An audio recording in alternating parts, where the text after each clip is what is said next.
The night I moved out, my husband slept with his ex and later hid 4 years of our wedding photos in a box he swore he'd burned. When I opened up about our fertility struggles, he brushed me off. That was 11 weeks ago. This morning I found him on my sister's porch, clutching a fake DNA test and sobbing. You know that feeling when your entire world shatters in a single gut-wrenching moment? When a betrayal so deep it warps your past, present, and future stares you right in the face. That was just the beginning of my story. A story that started with my husband's so-called brief mistake and ended with a terrifying secret that ripped our lives apart, only to stitch them back together in the most unexpected, dangerous way imaginable. Jacob and I had been married for 3 years, and in all that time, he'd mentioned his ex-wife exactly once. It was a dismissive flick of the wrist, a brief mistake at 22, 6 months tops, barely worth mentioning. I believed him. Why wouldn't I? Then he started a new marketing job, and suddenly Jacob wouldn't shut up about his coworker Lucy. Lucy this, Lucy that. She got his humor, helped with presentations. I even noticed him dressing sharper, thinking, good, he's taking pride in his appearance for work. Meanwhile, we'd been trying for a baby for a year, with nothing but heartache to show for it. One afternoon, I decided to surprise him with lunch Thai food from his favorite downtown spot. I walked into his office building, the receptionist's desk empty. So I just wandered down the hallway, and that's when I heard it. Jacob's laugh. Not his polite, work-appropriate chuckle, but his Rayal laugh, the kind that scrunched up his whole face. It was coming from the conference room at the end of the hall. Through the glass I saw her. This gorgeous blonde. Her hand was on his arm, and they were leaning into each other like conspirators sharing the most delicious secrets. The way she touched him wasn't explicit, not exactly, but it was intimate. Deeply, unmistakably intimate. And Jacob was smiling at her the way he used to smile at me when we first started dating. My blood ran cold. But I walked in anyway. Hi, honey. Brought you lunch. Jacob's face drained of color so fast I thought he might actually pass out. The silence stretched between us, thick and suffocating, for what felt like hours. Then she smiled, this perfect, practiced hostess smile, and extended her hand to me. You must be Lucy, she chirped. I'm Maria, the original wife. Those words hit me like physical blows. Jacob's mouth opened and closed like a fish, useless. Maria just kept smiling, that perfect, unblemished smile. Her hand still extended as if this were a normal introduction at a cocktail party. Then she started talking casually about her fiancé Charles, and how she was a senior director, successful, making jokes about how she and Jacob should have been business partners, not spouses. Other coworkers started stopping by, acting like this was all completely normal. They mentioned a coupled presentation Jacob and Lucy had done. Everyone knew. Everyone knew except me. In the car ride home, Jacob got defensive, his voice tight. 4 years isn't long, Emma. And I didn't lie. Their daily 8 a.m. coffee meetings are professional. Don't be weird. Don't be weird. My jaw was clenched. That night I went full FBI mode. I checked his work Slack messages. Hundreds of them. Nothing explicit but definitely intimate. Remember our old apartment? One read. Another from Jacob. Emma doesn't need to know we'd be working together right away. Lucy had even sent him the job listing saying, I miss having you around. I dug deeper, found their college photos. They weren't just a couple. They were that couple. Disgustingly in love, married at 22. Divorced at 26 only because she got promoted and moved to London. My entire marriage built on a lie. The cruelty of it kept escalating. At our fertility appointment the next week, Jacob was glued to his phone. Lucy's contact pulled up. When the doctor mentioned stress affected fertility, Jacob suggested, with perfect timing, that we take a break from trying. When I demanded he switch departments or find another job, he called me controlling. The Christmas party was the final public humiliation. They worked the room together like a power couple, while Charles, her fiancé, looked utterly lost. Lucy pulled me aside, her voice sickeningly sweet. We have a rare business connection, she said. You shouldn't make him choose between success and you. Weeks of fighting turned into weeks of silence. I moved to my sister's place. Jacob texted for 3 days, then went totally silent. I thought our marriage was done. And then the ultimate slap in the face. Lucy's Instagram post. A photo of her and Jacob beaming, captioning their partnership of the year. Award with my work husband. That was it. I was mentally checked out, ready to start the divorce papers. But then the strangest thing happened. 2 weeks later, Jacob showed up out of nowhere looking like a ghost. He quit his job, he said. He wanted me back. Lucy had tried to stop him with a promotion, but he chose me. And somehow, inexplicably, it was easy for him. And for the first time in months, I felt a flicker of hope. I agreed to try. We picked up where we left off. Cooking together, laughing. Trying to rebuild. Then one random Tuesday the doorbell rang. It was Lucy. On our porch. Mascara streaming down her face. I'm pregnant, she choked out. And I don't know who the father is. The silence was deafening. She explained it happened once when I'd left. They were drunk and sad. Could be Charles's. But the timing meant it could be Jacob's too. I saw the truth on Jacob's face before he could even speak. My world crashed again. I just walked to my car. Jacob screaming my name behind me. A text buzzed on my phone from Lucy. If it's his, I deserve to know. I drove 3 blocks away, pulled into a parking lot, and just sat there watching families walk by with their kids. Normal families. Families where the husband didn't sleep with his ex-wife the moment things got hard. The next morning I woke up at my sister's. 17 missed calls from Jacob, 43 text messages. Most were variations of, please let me explain. They meant nothing. But the one that made me throw my phone across the room was from Lucy. We need to schedule a paternity test. Charles deserves to know too. My sister, bless her, just made me breakfast, not saying a word when I couldn't eat. Around noon, Jacob showed up at her door, flowers in hand, looking like he hadn't slept. My sister didn't let him in. He left the flowers on the porch and drove away. That afternoon, Lucy called me directly. I almost didn't answer, but some morbid curiosity made me pick up. Her voice was different, not the confident senior director tone I'd grown to despise. She sounded tired, scared even. She asked if we could meet, just the two of us.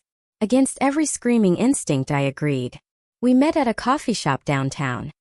Definitely not the one where she and Jacob had their morning meetings. She was already there, no makeup, hair in a messy bun. For the first time, she looked human instead of perfect. She pushed a folder across the table before I even sat down. These are the forms for the paternity test, she said. I've already made the appointment for next week. I stared at the papers, the clinical language making everything feel surreal. She kept talking, explaining how Charles was devastated but supportive, how she'd already started looking at apartments. Then she said something that made me look up. I'm not doing the test. The words hung in the air, a challenge. I watched her fold the papers back up and slide them into her purse. She'd thought about it all night, she said, and she couldn't do that to her baby. Couldn't reduce its existence to a percentage on a piece of paper. She was keeping it regardless, and whoever the father was would just have to deal with her decision. That's not fair, I heard myself say. You can't just... I can, she interrupted, her voice gaining a sliver of its old steel. And I am. I'm moving back home to be with my parents. They have a place in Oregon. Charles is coming with me.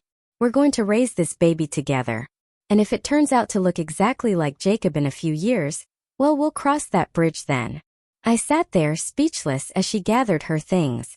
Before leaving, she paused, looking back at me. For what it's worth, Emma, I'm sorry. Not for loving him once, but for letting myself believe we could be friends without consequences. She left, and I sat in that coffee shop for another hour, trying to process what had just happened. Lucy was leaving, taking her pregnancy and all its questions with her, leaving me to wonder, for possibly years, whether my husband had fathered a child with another woman.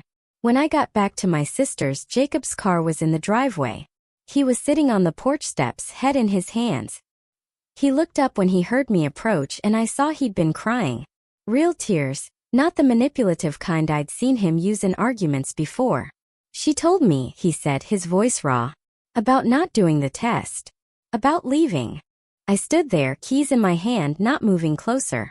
He started talking faster, words tumbling out about how he'd already contacted a lawyer, how he could force a paternity test, how he wouldn't let her do this to us. But I was barely listening. My phone had started buzzing with a number I didn't recognize. The text was simple. A photo of Jacob and Lucy from college, standing in front of what looked like a courthouse. They were both wearing white, holding hands, smiling like they'd won the lottery. The caption read, "You think you know everything?" Jacob was still talking when I showed him the phone. His face went white again, that same horrifying color from the conference room. He reached for the phone, but I pulled it back. Another text came through. This one, a photo of them at what was clearly their wedding reception. Lucy in a full wedding dress. Jacob in a tux feeding her cake. "You said 6 months," I whispered, my voice sounding strange, calm in a way that scared me. "You said it was barely worth mentioning."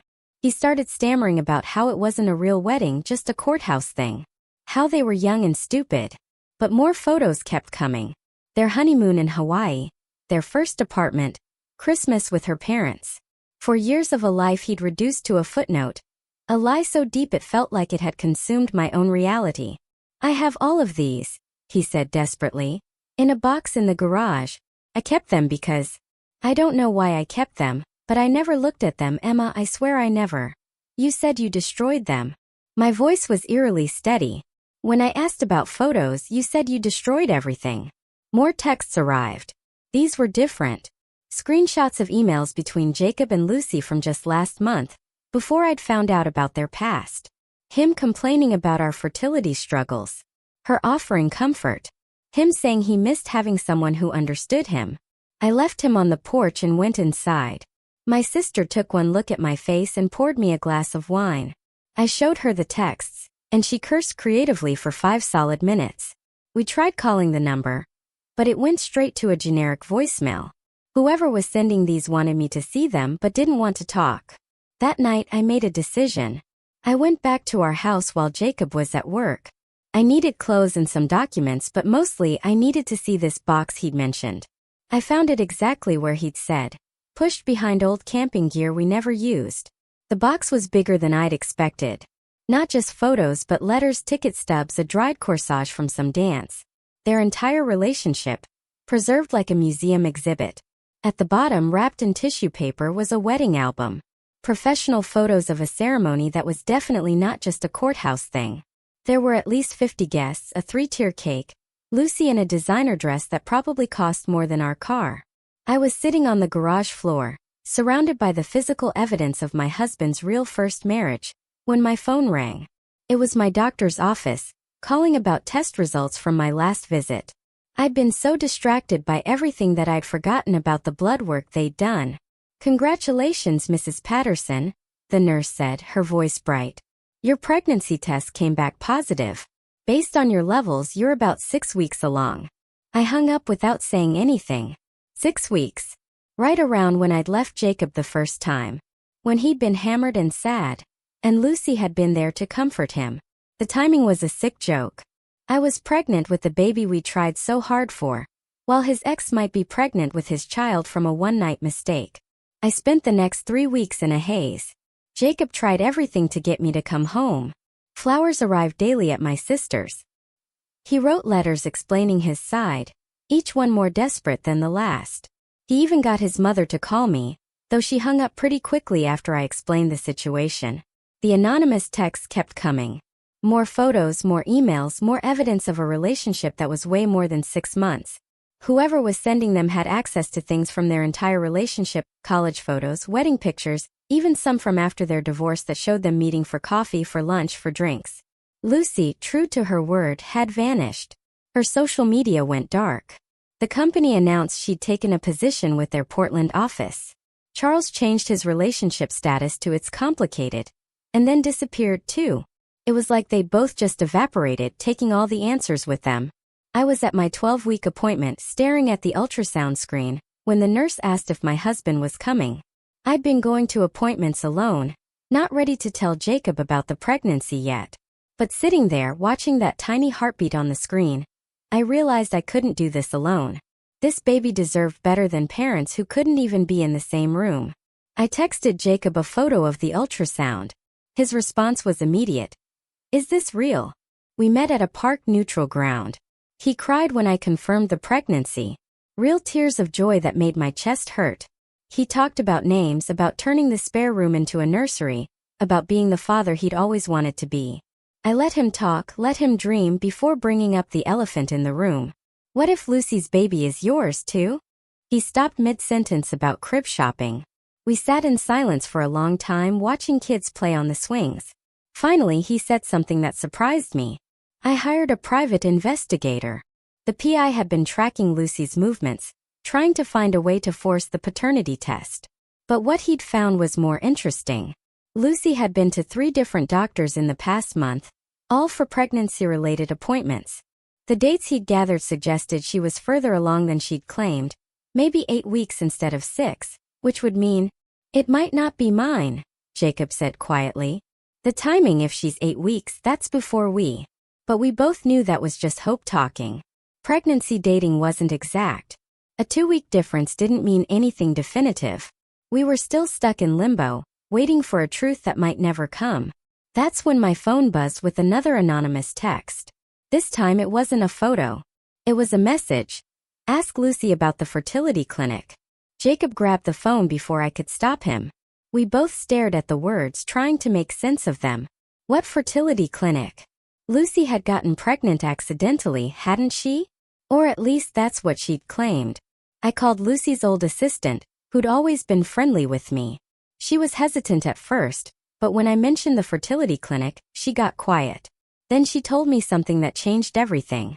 Lucy had been going to a fertility specialist for months. She and Charles had been trying to conceive for over a year with no success. She was devastated, the assistant said. That's why she threw herself into work so much. It's why she and Charles were having problems. The pieces started falling into place. Lucy, desperate for a baby. Jacob, vulnerable and hammered. The timing of her confession right when we were reconciling. Her refusal to take a paternity test. Moving away before anyone could ask too many questions. But I still needed proof. The PI Jacob hired was good. But I was better. I'd learned from the best after all. 3 years of marriage to someone who could lie about a 4-year relationship taught you things. I started making calls, pretending to be Lucy's assistant, needing to transfer medical records. It's amazing what people will tell you if you sound confident enough. What I found made me sick. Lucy had been to the fertility clinic the day after she slept with Jacob. Not for treatment but for a pregnancy test, a blood test that would show results earlier than a home test. She'd known she was pregnant before she slept with my husband. The baby was Charles's. Had always been Charles's.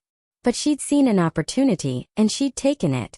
I had the proof printed out, sitting in a folder like the one she brought to the coffee shop. But I didn't know what to do with it. Part of me wanted to destroy her, to send it to Charles, to Jacob, to her parents, to everyone. But another part of me, the part growing a baby of my own, just wanted it to be over.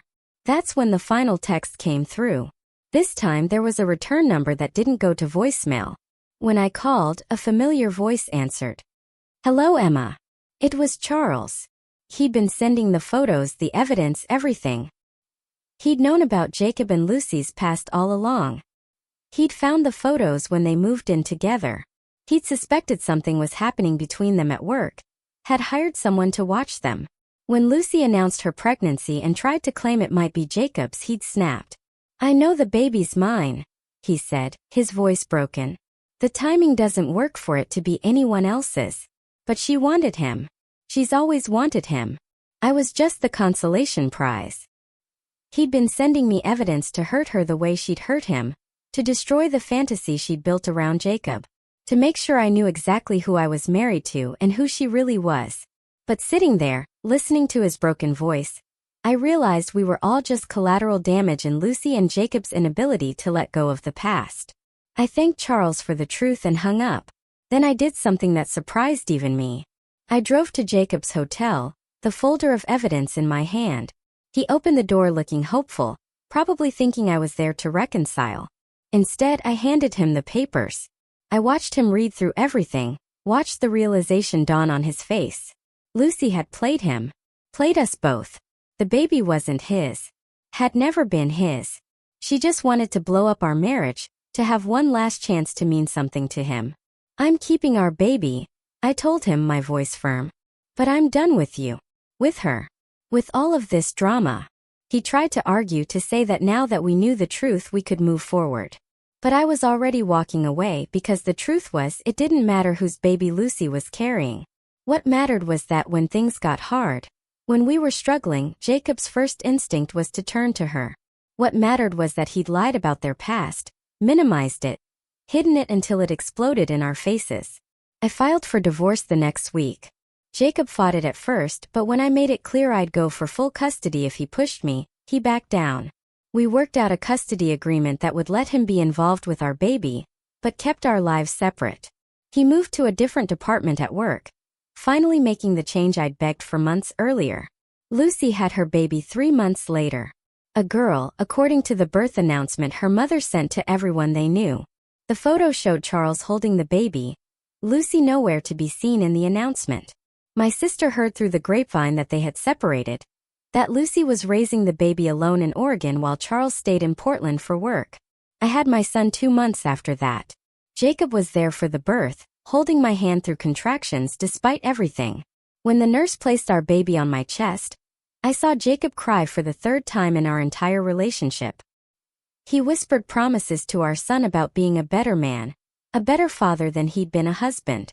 We named him after my grandfather, not any of the names Jacob had suggested during that hopeful afternoon in the park. Jacob got weekends and Wednesdays and he never missed a visit.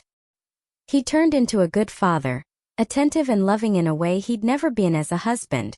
Maybe losing me had finally taught him what was important. I ran into Lucy once about a year later. I was at a park with my son when I saw her pushing a stroller. We made eye contact across the playground, both freezing for a moment. She looked tired but good, her daughter babbling happily in the stroller. We didn't speak, just nodded at each other, and went our separate ways. The anonymous text stopped after Charles revealed himself. Jacob never tried to contact Lucy again. As far as I knew, he dated occasionally but nothing serious, focusing on being a dad during his time with our son. I dated too. Eventually, meeting someone who didn't have a secret ex-wife waiting to implode everything. Looking at my son now, playing with blocks while his father helps him stack them during his Wednesday visit, I can see pieces of both of us in him. Jacob's eyes but my stubborn chin. His father's laugh but my determination. He's perfect, worth every moment of pain that brought him here. Sometimes I wonder what would have happened if Lucy had just taken the test. If she'd given us the truth instead of leaving us in limbo. But then I realize it wouldn't have mattered. The damage was already done the moment Jacob decided to keep his past hidden. The moment Lucy decided to use a pregnancy to try to win him back. The moment they both chose their history over our futures. My phone buzzes with a text from my boyfriend asking if I want to grab dinner after Jacob picks up the baby. I smile and text back yes. Already thinking about the life I'm building now. It's smaller than what I planned. Quieter but it's honest. No hidden exes, no secret photos. No lies disguised as protection. The doorbell rings and Jacob's here for his visit. We do the handoff smoothly now, no longer needing to speak beyond scheduling. He tells our son he loves him, kisses his head, and walks out with the diaper bag I've packed. I watch from the window as he carefully buckles the car seat, double-checking like he always does. My sister says I'm too nice, that I should hate him more. But hate takes energy I'd rather spend on my son, on building something better than what we had. Lucy's gone, living her own consequences in Oregon. Jacob's here, but separate, being the father he should have been while married to someone else now. And me, I'm finally free from both of them. Raising my son in a home without secrets, without lies, without the ghost of a marriage that should have ended years before it began. The truth did set us free, just not in the way any of us expected. And maybe that's the most honest ending of all. Except it wasn't the ending. Freedom felt hollow when my phone started buzzing with another unknown number. Charles had promised the messages would stop after he revealed himself. This was a different number entirely. The text contained a single line. Check your mailbox. I peered through the window first, scanning the street for any unfamiliar cars. Nothing seemed out of place. Still, my hands trembled as I walked to the mailbox. Inside was a manila envelope with no return address. Just my name written in neat handwriting I didn't recognize. Back inside, I spread the contents across my kitchen table. More photos, but these were different. Recent ones. Lucy at a grocery store in Oregon, clearly pregnant, Taken from across the parking lot. Lucy at a doctor's appointment. Lucy meeting with someone whose face was obscured by the angle. My blood ran cold when I realized someone had been following her. The last item made my heart stop. A DNA test kit, still sealed with a sticky note attached. She lied about more than the timing. I called Charles immediately, but his number was disconnected. His social media had vanished overnight. Even his LinkedIn profile showed as deleted. It was like he'd never existed. My next call was to Lucy's old assistant, but she claimed she'd never heard of any Charles. The company directory I'd saved showed no record of him either. My sister arrived within minutes of my panicked call. She examined the photos while I paced the living room, trying to make sense of what was happening. "Emma," she said slowly, "look at the date stamps on these photos. They were all from before Lucy claimed to be pregnant. Weeks before. In some, she was clearly already showing. The timeline made no sense, unless she'd been pregnant much longer than anyone knew. That evening, I did something I'd sworn I'd never do again. I drove to Jacob's apartment. He answered the door with our son on his hip, his expression shifting from surprise to concern when he saw my face. I showed him everything while our baby played with toys on the living room floor. "This doesn't make sense," Jacob muttered, studying the photos. "Charles was real. I met him dozens of times. We all went to lunch together." But when he tried to pull up Charles's contact in his phone, it was gone. His work emails with Charles had vanished from the server. Even the photos from the company Christmas party showed Lucy standing alone where Charles should have been. Someone had systematically erased him from existence. The DNA test kit sat between us like a loaded weapon. Neither of us spoke for several minutes, watching our son stack blocks with intense concentration. Finally, Jacob broke the silence. What if she was never with Charles at all? What if this whole thing was? His phone rang before he could finish. Lucy's name flashed on the screen. We both froze. She hadn't contacted either of us since leaving for Oregon. Jacob put it on speaker. "I know you got the package." Lucy's voice was different, harder than I remembered. "Stop digging, Emma. For your son's sake." "What did you do?" I demanded. "Who was Charles?" Her laugh was bitter. "Charles was necessary, just like the pregnancy story was necessary. You have no idea what you've stumbled into." The line went dead. When Jacob tried to call back, the number was already disconnected. We sat in stunned silence until the baby started fussing for dinner.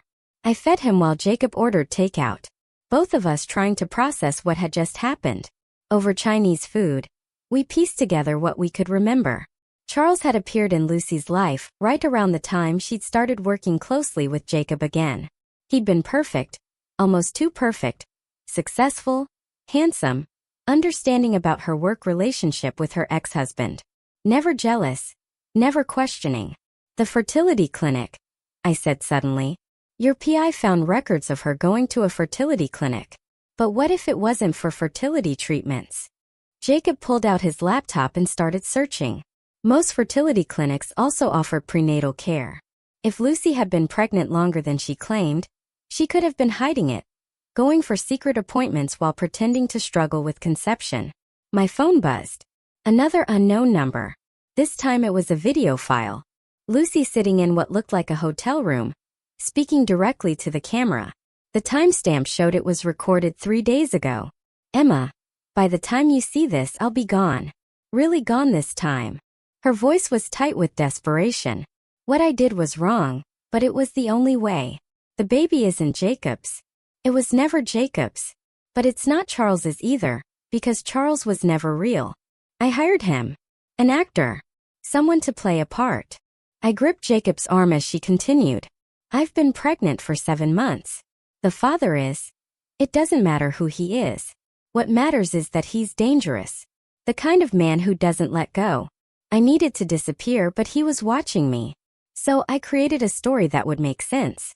A workplace affair, a pregnancy scandal, a reason to leave town that everyone would believe." The video quality was poor, but I could see tears on her face. "I used you both. I'm sorry. The night with Jacob never happened. I drugged his drink at the office party, took him to a hotel, and took photos of him passed out to make it look real. He never touched me. I needed him to believe it happened so you would believe it.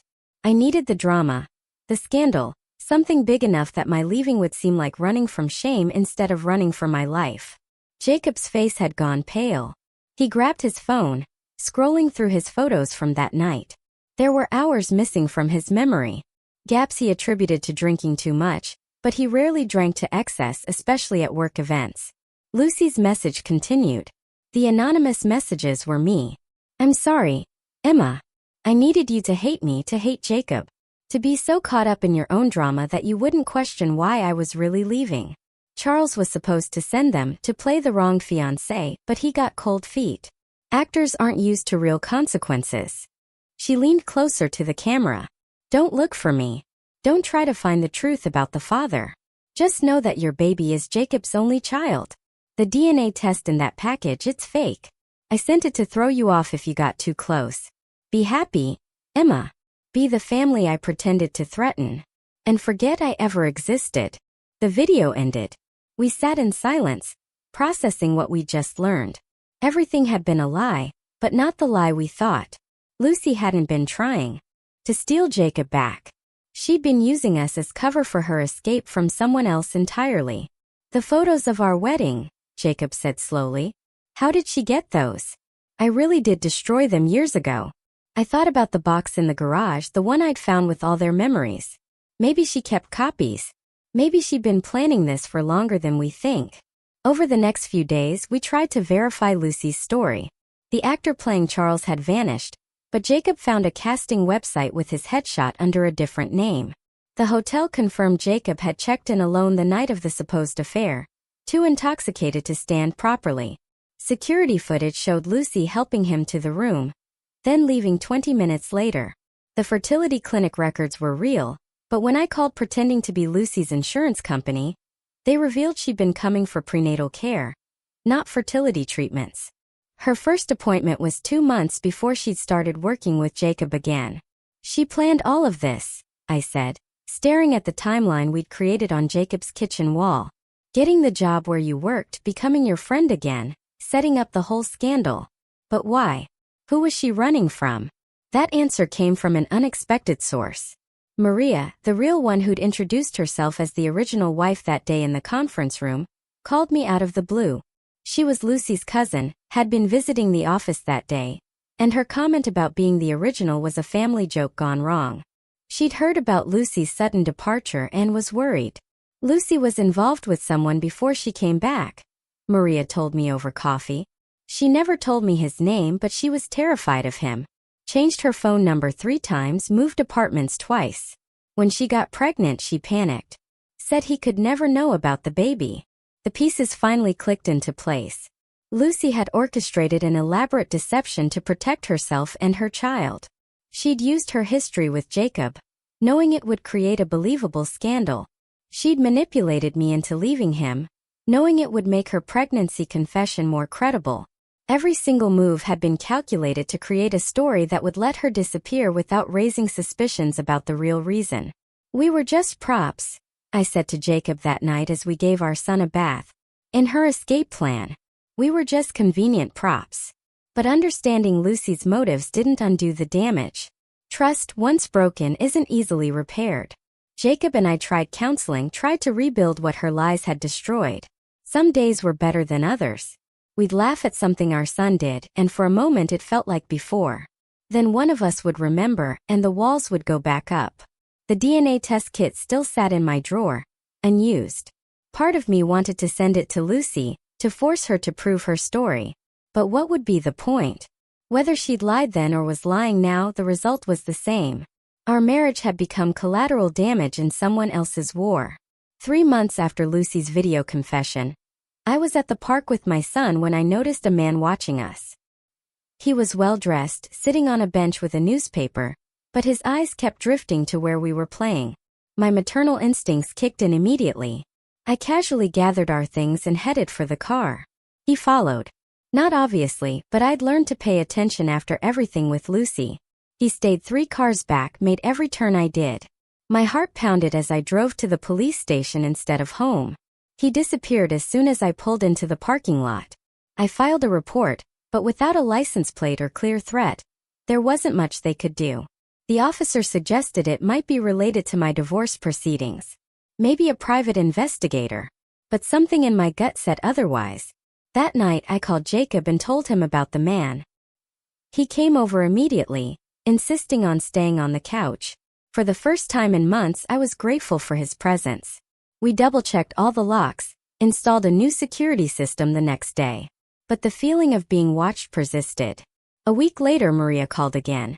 Lucy had reached out to her just once to say she was safe, but Maria had traced the call. Lucy wasn't in Oregon. She'd never been in Oregon. The birth announcement, the updates about raising the baby alone, all of it had been false trails. "She's scared, Emma," Maria said. "Really scared. She kept saying she was sorry about what she did to you and Jacob, but that it was the only way." I thought about the man in the park, about the feeling of being watched. "Maria, did Lucy ever describe the father? Anything at all?" There was a long pause. "Just that he had resources," she finally said. "The kind of person who could find anyone anywhere." She said he'd never let her go if he knew about the baby. That night I made a decision. I called Jacob and told him everything Maria had said. We agreed that whether Lucy's story was true or not, we couldn't take chances with our son's safety. We varied our routines, stayed vigilant, and slowly started working together instead of against each other. The man from the park never reappeared, but others did. Different faces but the same watchful presence. Sometimes at the grocery store, sometimes at the pediatrician's office, never threatening, just observing. Jacob started documenting everything, taking photos when he could. We built a file just in case. 6 months after Lucy's disappearance, an envelope arrived with no return address. Inside was a single photo. Lucy holding a baby, standing in front of a house I didn't recognize. She looked different, with shorter, darker hair. But her smile was genuine in a way I'd never seen before. On the back, in her handwriting, "Thank you for the diversion. We're safe." Jacob and I stood in my kitchen, staring at the photo. Our son played at our feet, babbling happily. The elaborate deception, the pain, the months of confusion. It had all been for this. To give Lucy and her child a chance at freedom from whoever had made her so desperate. "Do you think he's still looking for her?" Jacob asked. I thought about the watchers, about how they'd gradually disappeared over the past month. I think he was looking for us, trying to find her through us. But our story, our very public drama, it must have convinced him she really did run because of a workplace scandal. We burned the photo that night, watching it curl into ash in the sink. No evidence of where Lucy had gone, no trail for anyone to follow. It was the least we could do after being unwitting accomplices in her escape. Jacob and I never fully reconciled. Too much had happened. Too many lies had been told, even if they weren't originally our lies. But we found a new rhythm. A partnership based on our son rather than our marriage. We dated other people eventually, but carefully, always aware that Lucy's past might still cast shadows on our future. The watchers never returned. The mysterious packages stopped. Charles, or whatever his real name was, remained a ghost, and Lucy became a story we didn't tell. A secret we kept not out of shame but out of understanding. She'd used us, manipulated us, destroyed our marriage in the process, but she'd done it to save her child from something worse than a messy divorce. I still check my mailbox with caution. Still scan parking lots for familiar strangers. Still wonder if Lucy's danger will find its way back to us. But mostly I focus on raising my son in a world where women don't have to orchestrate elaborate deceptions to escape dangerous men. Where marriages aren't casualties of other people's wars. Where truth, even when it hurts, is better than the most beautiful lie. Jacob picks up our son every Wednesday and every weekend, just as scheduled. We're polite, even friendly sometimes. We share stories about our son's latest adventures, coordinate schedules, navigate the complexities of co-parenting. Neither of us mentions Lucy anymore. That chapter is closed, sealed with the understanding that some truths are too dangerous to pursue. But late at night, when I check the locks one more time and peek into my son's room to watch him sleep, I think about her. Somewhere out there, Lucy is doing the same thing. Checking on her child, living under another name. Free from whatever made her desperate enough to destroy the lives of people she'd once cared about. And despite everything, I hope she stays hidden. I hope her child grows up safe. I hope the elaborate lie she told gives her the truth she needed. A life without fear. The irony isn't lost on me. Lucy's deception revealed Jacob's lies about their past. Her false pregnancy exposed the cracks in our marriage. Her manufactured drama showed us who we really were under pressure. In trying to save herself, she'd forced us to face truths we'd been avoiding. We just hadn't known that the biggest truth of all was that none of it had been about us at all. My phone buzzes with a text from the man I've been seeing for the past few months. He's nice, straightforward, with no ex-wives lurking in his past. He doesn't know the full story about Lucy, just that my ex-husband and I had a complicated split. Some stories are too strange to share on a third date or a 10th or maybe ever. I text him back, confirming our plans for tomorrow. Life moves forward, even when the past leaves questions unanswered. Lucy is gone. Living her truth somewhere we'll never find her. Jacob and I have found our own separate truths. And our son, innocent of all of it, will grow up with his own truth. That he was wanted, loved, and worth every complicated moment that brought him into being. The doorbell rings and I freeze out of habit, before remembering it's just the food delivery I ordered. Normal life, normal problems, normal solutions. No more elaborate deceptions or hidden agendas. Just the simple truth of everyday existence, which feels like a luxury after everything we've been through. As I eat my dinner and watch mindless TV, I realize that Lucy's greatest gift to us wasn't the truth she finally told, but the lies she'd exposed along the way. We'd all been lying to ourselves in different ways. Jacob about his past, me about the state of our marriage, Lucy about who she really was. The elaborate deception had stripped all of that away, leaving us with nothing but raw honesty. And maybe that's what we'd needed all along. Not the fairy tale of perfect marriages and simple relationships, but the messy truth of human complexity. Lucy had shown us that sometimes lies are told not out of malice, but out of necessity. That sometimes the truth is too dangerous to tell. That sometimes the best thing you can do for the people you care about is to let them believe a lie that sets them free. Tomorrow, Jacob will come for his Wednesday visit. We'll do our usual dance of polite conversation and careful boundaries. He'll take our son to the park. Maybe the same one where I first noticed we were being watched. But he'll be vigilant now, aware in a way he never was before. Lucy's legacy, perhaps.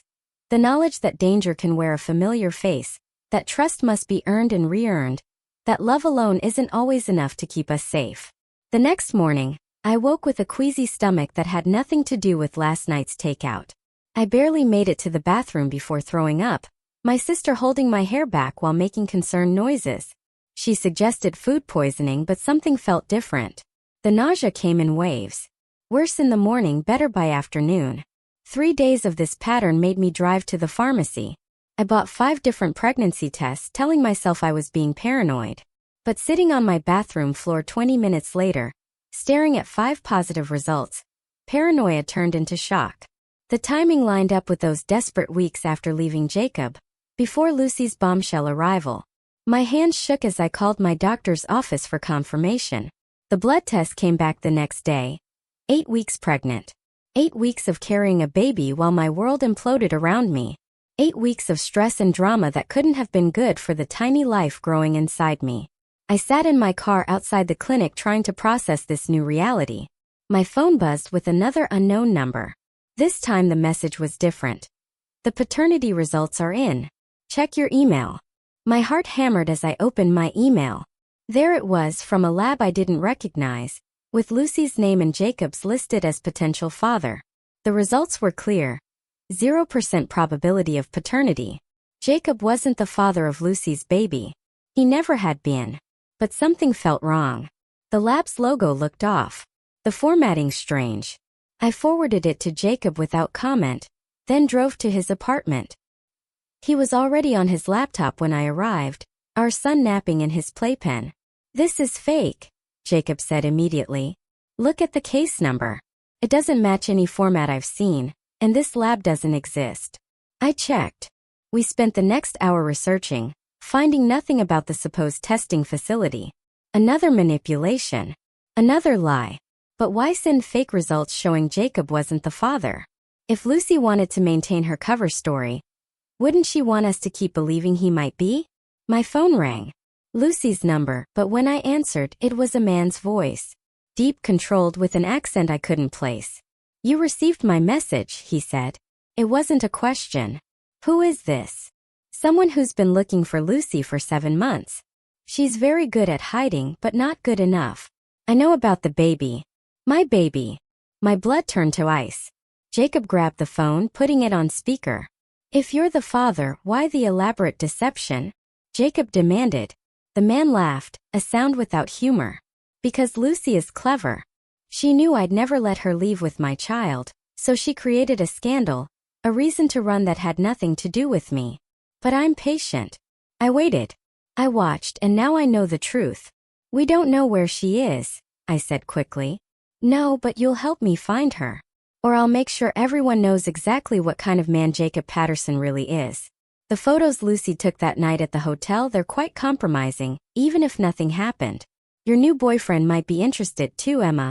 "Allah, isn't it? Nice man. Shame if he learned about your complicated history." The line went dead. Jacob and I stared at each other, the implications sinking in. This man had been watching us. Knew about Allah. Knew details about our lives. Lucy hadn't been paranoid. She'd been protecting her child from someone genuinely dangerous. "We have to warn her," I said. "How?" "We don't even know where she is." But I remembered something. Maria had traced Lucy's call. She might have more information. I called her immediately, explaining the situation in rushed words.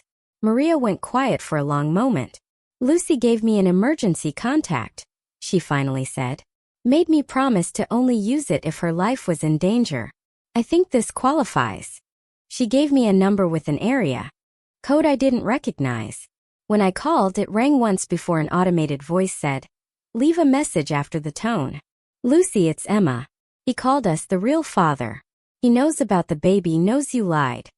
He's threatening to expose Jacob, to hurt us if we don't help find you. I don't know what to do. Please, if you get this." I trailed off, not sure how to end the message. Jacob took the phone. "Lucy, I know you were protecting your child. We understand now, but he's not going to stop. We need to work together on this. Please." We waited. An hour passed, then 2. I was starting to lose hope when my phone buzzed. A text from Lucy. "Meet me tomorrow. Sunrise. The place where you first saw us together. Come alone, both of you. No phones." The conference room where I'd first seen them laughing together. It felt like a lifetime ago, though it had only been months. Jacob and I spent the rest of the day preparing, unsure what we were preparing for. I arranged for my sister to watch our son, telling her we had an early meeting with a lawyer. We arrived at the office building before dawn, using Jacob's keycard to enter. The conference room was dark, but Lucy was already there, sitting at the far end of the table. She looked different. Hair dyed black, clothes that didn't fit her usual style, shadows under her eyes that spoke of sleepless nights. "You shouldn't have come," she said as we sat down. "We didn't have a choice," I replied. "He's threatening us." Lucy nodded, unsurprised. "His name is Mick Alexandra. We met when I was in London. He seemed perfect at first, charming, successful, attentive. By the time I realized what he really was, it was too late. He'd isolated me from everyone, controlled every aspect of my life." She pulled out a folder, sliding it across the table. Inside were police reports, medical records, photos of bruises, a documented history of abuse that made my stomach turn. I tried to leave 3 times.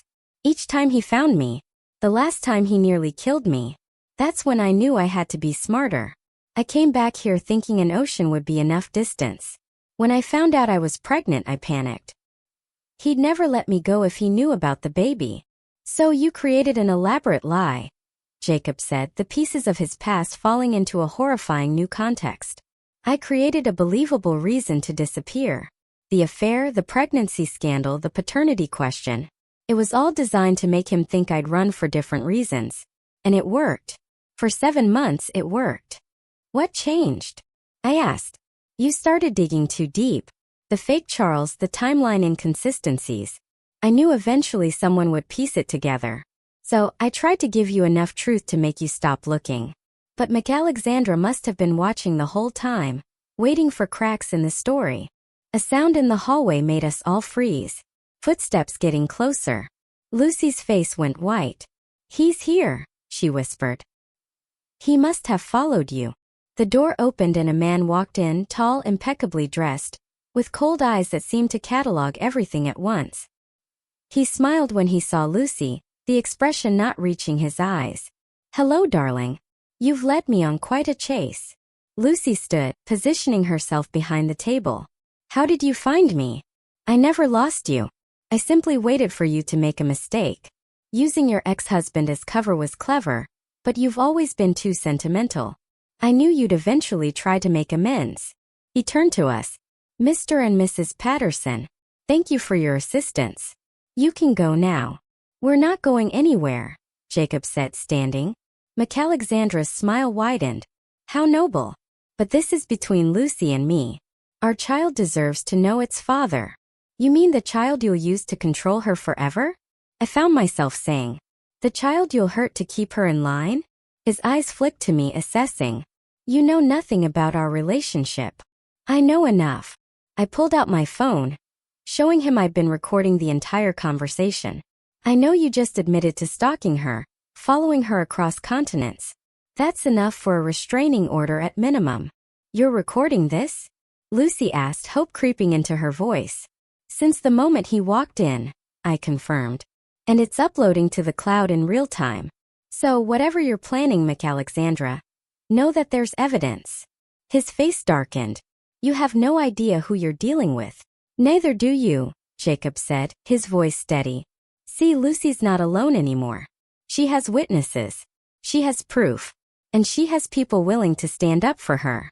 McAlexandra took a step toward Lucy, but Jacob moved between them. I'd never seen my ex-husband look more determined. You need to leave, Jacob said. Now before security arrives. I own security companies, McAlexandra sneered. You think your little building guards concern me? Maybe not, I said. But the police might. I called them before we came in. Told them about the threats about your stalking. They're very interested in talking to you. It was a bluff, but he didn't know that. For the first time, uncertainty flickered in his eyes. He looked at Lucy, then at us, calculating odds. This isn't over, he said finally. I'll get my child one way or another. Try it, Lucy said, finding her voice stronger now. I have evidence of everything you did to me. Photos, medical records, police reports from London. Come near my child and I'll destroy you. He left without another word, his footsteps echoing down the hallway. We sat in silence for several minutes, afraid to move, afraid he might return. Is it really uploading to the cloud? Lucy asked finally. I showed her my phone. Everything, including his admission of stalking, his threats, all of it. She started crying then, great heaving sobs that shook her whole body. I've been so scared for so long. I didn't think I'd ever be free. You're not free yet, Jacob said gently. But you're not alone anymore either. We spent the next 3 hours in that conference room planning. Lucy had been living under an assumed name in a small town 2 states away, not Oregon, as she'd led everyone to believe. She'd had her baby, a daughter, a month ago. The constant fear and stress had been destroying her. I need to file for a restraining order, she said. But I was afraid it would lead him to me. Now you have witnesses, I pointed out. And evidence of his stalking that changes everything. My phone buzzed with a text from my sister asking when I'd be home. Reality crashed back in. We had lives to return to, responsibilities beyond this crisis. What now? Lucy asked, looking lost. Now you fight back legally, Jacob said. Use the system. File the restraining order, document everything, and know that if you need witnesses, you have them. Lucy looked at me, then really looked at me. After everything I did to you both, why would you help me? I thought about it, my hand unconsciously moving to my still flat stomach where my own baby grew. Because no one should have to live in fear. And because maybe in a twisted way your lies saved us too. Forced us to see truths we'd been avoiding. We exchanged real contact information, not emergency numbers or fake emails. Lucy promised to keep us updated on the legal proceedings. As we prepared to leave, she stopped us. The night with Jacob. Nothing really did happen. I need you to know that. I drugged his drink, took him to the hotel, staged the photos, but he never touched me. I couldn't do that to either of you, even for my cover story. Jacob closed his eyes, relief visible on his face. Thank you for telling us. We left the building together, Lucy heading to her car while Jacob and I stood in the parking lot. The sun was fully up now, warming the cool morning air. I'm pregnant, I told him. The words came out without planning, hanging between us like a challenge. His face went through several emotions before settling on joy. Really? How far along? 8 weeks. I found out yesterday, right before the fake paternity results came through. That's amazing, Emma. Another baby. Our son will have a sibling. I haven't decided what to do yet, I said carefully. About us. I mean, this doesn't change everything that happened. I know, he said, looking at me, really seeing me. But maybe it's a chance to do better. To be better. I thought about Lucy, about the elaborate deception she created to protect her child, about the lies we tell ourselves and others, about the truths that sometimes hide beneath. We'll see, I said finally. One day at a time. Over the next few weeks, life took on a strange new rhythm. Lucy filed her restraining order with our testimony supporting her claims. McAlexandra hired expensive lawyers, but the evidence was overwhelming. The order was granted, extending to Lucy's daughter as well. I continued my pregnancy appointments, Jacob coming to some, but not all. We were careful with each other, rebuilding trust slowly. My relationship with Ali ended not because of Jacob, but because I needed time to figure out who I was after everything that had happened. Lucy sent updates through her lawyer. McAlexandra had tried several tactics to circumvent the restraining order. Each attempt documented and recorded. But having witnesses, having support had changed everything. She wasn't running anymore. 3 months later, I was showing properly. My son excited about becoming a big brother. Jacob and I had started couples counseling, working through the damage with professional help. We weren't back together, but we were finding a new way forward. Lucy came to visit once, bringing her daughter. We met at a park, watching our children play. Her daughter had her eyes, but nothing of McAlexandra's cold demeanor. She was bright, happy, safe. I'm moving back, Lucy told us. Not here exactly, but close enough. I'm tired of hiding. What about work? Jacob asked. I'm starting my own consulting firm. Working for myself means no one can use my job against me again. She looked good, stronger. The haunted look had faded from her eyes. I owe you both everything, she said. You don't owe us anything, I replied. We all did what we had to do. Your lies exposed truths we needed to see. Maybe it would have ended anyway. At least this way we know why. The restraining order held. McAlexandra eventually gave up, moving on to torment someone else. Hopefully, someone with less strength than Lucy had found. She raised her daughter in peace, building a life free from fear. Jacob and I never fully reconciled, but we became excellent co-parents. Our son thrived with 2 homes full of love instead of one filled with hidden resentments. When our daughter was born, he was there, holding my hand, being the support he'd learned to be too late for our marriage, but just in time for our family. I started dating again, eventually, carefully, with full disclosure about my complicated past. Some men ran, others stayed. I learned to be okay with both responses. Lucy became a friend, oddly enough. Bonded by trauma and truth, we found an unexpected connection. Our children played together, 3 kids who would never know the full story of how their lives intersected. Looking back, I sometimes marvel at the strange path that led us here. Lucy's elaborate deception, meant to save her child, had saved us all in different ways. From lies had come truth. From destruction had come rebuilding. From fear had come strength. My daughter is 6 months old now. She has Jacob's smile and my stubborn streak. Her brother adores her, helps with feedings, sings her silly songs. We're a family, just not the traditional kind. Tomorrow is Wednesday. Jacob will pick up both kids for his visit. We'll do our usual handoff, alike and efficient. He'll mention that he's dating someone new, a teacher from our son's school. I'll be genuinely happy for him. Lucy will text later, asking if we want to meet for coffee this weekend.